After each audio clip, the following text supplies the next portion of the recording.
morning. Today is Monday, November 13th, and yesterday we had a division matchup between the Baltimore Ravens and my Cleveland Browns. And Browns, woo, what happened? Well, I'll tell you what happened. I almost needed a new heart because that comeback in the second half was glorious. That's what happened. This has been one of the more sweeter victory Mondays that I've experienced in a long time, considering what the Ravens have done since leaving the city. You know, Art Modell, go figure. And what they did to us earlier this season in week 4. And to go out there and get that sweet get back.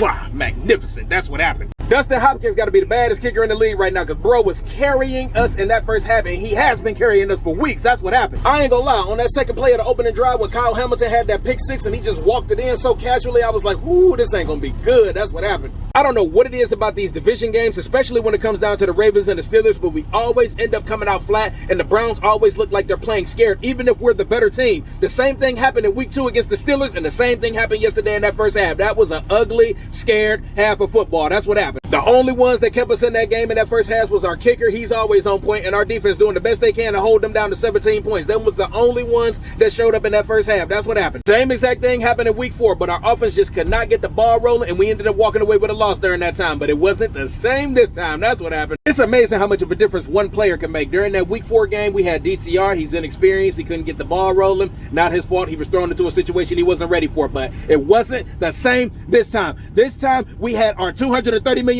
investment in his top form under center. That's what happened. Boy, that second half was equivalent to Superman changing in the phone booth. Deshaun Watson may have been wearing that Browns jersey, but as soon as he pulled that collar back to reveal what's underneath that shirt like Superman did with his S, it was a 2020 Houston Texans jersey underneath that Browns jersey. And that lets you know all you need to know about who you're about to be dealing with in this second half. That's what happened. 14-14 in the air. 134 in the air, 16 on the ground, and a touchdown. Man, the boy was perfect in the second half. That's what happened. Oh, but he did not do it all alone. He had help in this quest. Amari Cooper was the lead man again this week, 6 receptions for 98 yards, while averaging 16 yards a catch. He was carrying. That's what happened. David Njoku, 6 receptions for 58 yards, while averaging a first down and being an absolute bully on the field. That's what happened. Jerome Ford, 17 carries for 107 yards. In today's games, tailbacks don't usually get those kind of numbers. That's what happened. Speaking of Jerome Ford, I can't talk about him without highlighting this play. This is one of the coolest things that I've ever seen a group of guys do in Browns jerseys. They took a page out of the Eagles playbook. The Eagles do this all the time. It's called the brotherly shove, and the icing on the cake is when Joel Bitonio came at the end and added his scrim to it to move the power forward. That was pretty cool. I was shouting at my TV at the top of my lungs. That's what happened.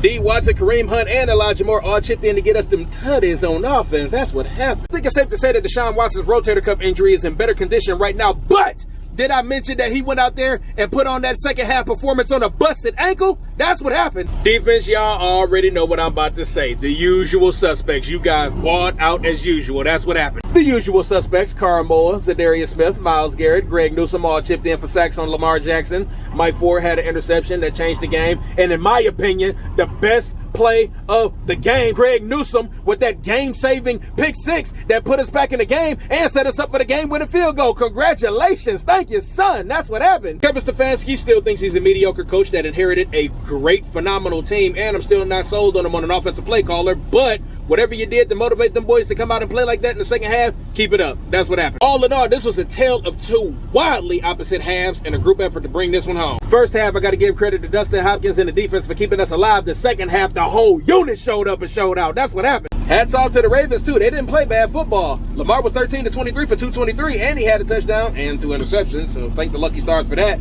Keaton Mitchell and Gus Edwards both had rushing touchdowns. Odell Beckham had a touchdown, and Kyle Hamilton had a pick 6 on the second play of the opening drive of the game. They had our number for a minute. The only deciding factor in this game is that Deshaun Watson went back to 2020 and took over the second half. That's what happened. That was a heck of a performance from the team in the second half. It's a whole day later, and I'm still in shock that they were able to pull that off. So congratulations, Browns. That was a heck of a thriller. You guys earned the victory, and now it's off to the Steelers to try to get our get back on them as well.